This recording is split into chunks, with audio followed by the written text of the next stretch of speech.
Hey Vikings. Welcome back to another episode of N3. I'm Zeke. And I'm Levi. Hey Zeke, did you hear the art students went to Omaha? Yeah, I heard they toured UNO and saw an art show. Let's go check it out. 20 art students went on a field trip to Omaha March 30th. My piece that made it to scholastics was a pointillism marker drawing of my grandpa's pond. My piece will be going to the governor's residence for the 2023 My Life in Nebraska exhibit. And it has 18 pieces out of 2,650 are going there. My piece that made it to scholastics was a pointillism. I believe it was called The Colors of Spring, and it is these three big flowers with pure dots, like no lines, just all dots. We went to UNO, Omaha Public Schools, which is where the scholastic pieces were, and then Hot Shops, where we watched these people blow glass. We got a special tour from one of the founders of it, and he made his clay, and it was so cool to just watch everything. That I've always liked watching the clay move. The reason we went on the trip was just to see everyone's pieces and to experience what it would be like to be like art in college, and we got to see all these sculptures being made, this clay being built. My favorite part of the trip was probably the people. The actual trip itself was good, but having the right people there made it so much more fun. I really liked Hot Shops and seeing everyone's pieces. Hot Shops was just really fun and cool to experience. I learned glass blowing is very stressful to watch. The entire time I was worrying that he was going to hit his assistant with the 2,000-degree glass. That was very stressful. It takes them 5 minutes to make 3 pottery wheels and $50. $20. Congratulations to all the students who got awarded on Art Scholastic. Man, that scholastic trip looks like it was a lot of fun. Yeah, sure does. Zeke, did you ever submit your senior quote? Yeah, I did. What was it? When life gives you lemons, throw them away. I wonder if Miss Gillen and the yearbook staff's going to approve that. Let's go see what goes into making the yearbook. The yearbook class has spent this year creating a yearbook to save the memories from the year. I've been the yearbook advisor here at Northwest for 4 years now. My responsibility is to be here as a reference for students to ask questions. I start the year by teaching them the skills they need to put spreads together. So how to conduct interviews, write questions, pick sources, take photos, design, all of that. And then from there, I just kind of tick off their progress and make sure that they get things done in the order they need done. I have been in a yearbook since the beginning in junior year. I did also do it in 8th grade.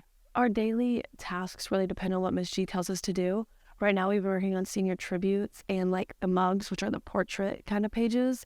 And this year we're kind of adding different stuff. So we're trying to add fun sections called mods onto the mugs. My favorite part of yearbook is probably the designing part. Whenever you design the pages, it's super fun. It is a semester course, so students can either take it for one semester a year or they could take it in the fall and the spring. This year I'm kind of responsible for all of the mugs, which are the portrait pages.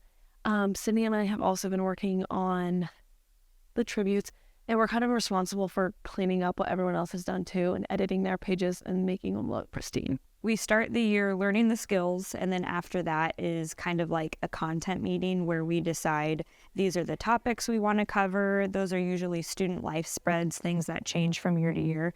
But obviously there's also the annual spreads like sports spreads, academic spreads for each department, whether it be English or history. So right now we're working on the winter sport spread deadlines. There's also a fall sport deadline, a spring sport deadline, academics, etc. Yearbooks are available to purchase on yearbookforever.com or through Ms. Gillen for $70. I didn't know it took that much time and effort to make the yearbook. Me neither. Zeke, what's with all the stretching? Preparing for the upcoming track meet. I'm a big runner. Let's go see how the track team has prepared for their meets. Track is on a roll with their season. We stopped by to see what a practice is like the day before a meet. I do high jump, long jump, and triple jump. I stay motivated by the competition and just getting better every day. I do the 4x1, 4x4, 400, and then I do long jump. Stay motivated by going to practice and wanting to get better with my teammates so we can fulfill our goals for the end of the season. I am a long and triple jumper. I'm a pretty competitive person, so I like to motivate myself by always setting goals for myself at every meet and just trying to make myself better. I work with Cody Rush and Coach Bond and Coach Casper for long jump, and then Harrington helps me with long jump also. I primarily work with my mom, Coach Casper, for the horizontal jumps, but I also work with sprint coaches like Coach Ray, Coach Baugh, and Coach Hope. Pre-meet is we do our warm-up, and then I go to McNeil, high jump, see how high I can go, and then we go to Casper and jump. I usually just warm up, go do my run-throughs for long jump to get my mark, and then I go and do blocks. For pre-meet practice, I warm up with the team just like normal, and then I do a little bit of bounding before doing run-throughs and checking my step, and then we do some half approach jumps into the pit. My favorite part of practice is probably just going out there and running the warm-up laps with my teammates, and the least part is when we have a hard workout on hot days. My least favorite is the warm-up. My favorite part when I'm at high jump. My least favorite part of practice is the build-ups. My favorite part of practice would be anytime we do bounding. The next home invite is the Dave Gee meet on Thursday, April 20th at 1:30. Wow, track really is hard work. You know what else is hard work? Karaoke. What's up, Vikings? Welcome back to another Viking in the Village. Today we're going to be going around doing a little karaoke. Do you know the lyrics? Yeah, but they're kind of bad lyrics. That's okay. Can you get sturdy to the woo? I know the Roddy Rich's part. Oh! Jet sir, such a ho, such a whoa whoa. Light in her hair with no blow. I say those cause I never like. Now you gotta get like actually sturdy.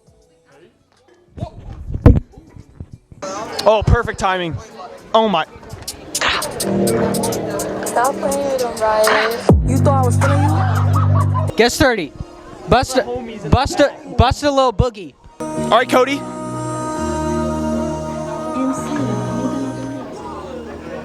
You think Mr. Smith can get sturdy? Should we go ask Mr. Smith? We kind of just do what we want. No, I think you should do it different. Should ask people. No, we've had some people get sturdy.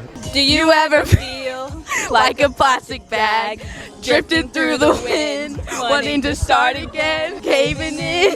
Do you ever feel? Hey, that's my jam. It died. It did not. It died. Look, there's no light. Looking for the queen. You got the right one. Clap, clap, clap. That's all I got. Thank you. Haven. Oh, is this Old Spice? Or So sad. Oh, in the know. Hey, put the mic up to your mouth. With them old boys, you gonna get screwed over. Rari's and roll boy. These so sad. With that cobra.